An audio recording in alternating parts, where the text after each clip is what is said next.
Okay, so here is my insane, what do you call it? Blynk network, okay, or server.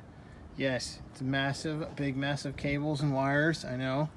So this is the charge cable, right? So the charge cable can be unwound, and there's going to be a hole on the top. There's a hole right here so the charge cable can come push through, and that will charge this thing and keep the battery charged. This is a 400 watt hour EcoFlow battery, and so you simply just turn the power on to this guy, okay, right? And if I push the buttons from the outside, which I have holes set up on the cover to be able to access the control buttons to turn this on and off, it automatically boots and turns the power strip on.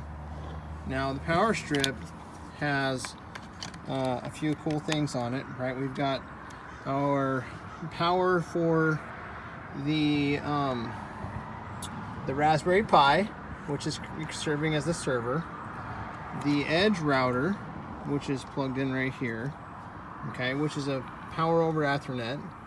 I've got a hardwired Ethernet cable going from the Raspberry Pi to the Edge router, and this is my PoE port for my awesome hidden, you can't see it, but Unify AC AP Pro, which is in there. Now I've also installed these fans that are powered by USB, so when I put the cover on, I plug in the USB for the fans, and I plug in the Ethernet cable for the PoE as well as the connection to the router. Now I know this looks like a crazy mess, right? But it's really functional, and everything fits inside the bucket this way. It's really nice and snug. So I'll show you how this goes on there, and we go ahead and plug our apparatus. Okay, so now it's enclosed. Now the buckets are obviously upside down. I've got ventilation holes throughout. I can put my hand over here and I can feel the airflow coming out as it sucks air in through the small perforations for turning the buttons on and off. And I've got one here for the power cable to come out to charge, a few little things that are clipping with zip ties to hold the buckets together, and another power button to turn the system on for the as well. So it's pretty cool, and that's my portable power system, or my portable network. See, the little hole is blowing out, so you see that the ventilation's working. That's pretty cool. So we keep it nice and cool. You know, hindsight's 2020. You should have used some white buckets to keep the sun, if it's out in a hot location, from getting hot. But you know, hindsight 2020 again. But this would have worked a lot better with some white buckets to keep it cooler.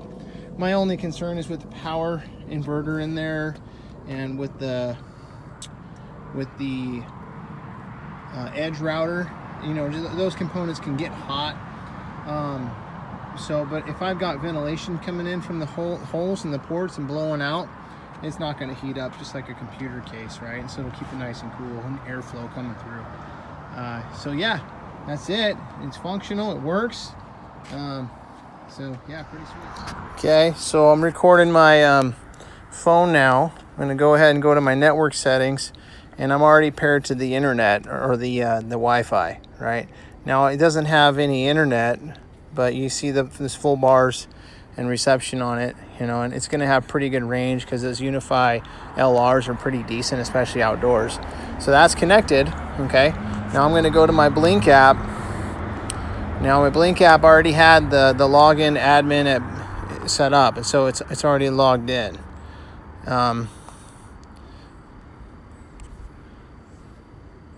So that's already logged in. It went straight in because the network's available. The Raspberry Pi is creating the server, so there's nothing for me to do. And so this is going to be my go-to system now, because I can have access to all my different functions and everything on my app this way. And I don't need to, you know, change.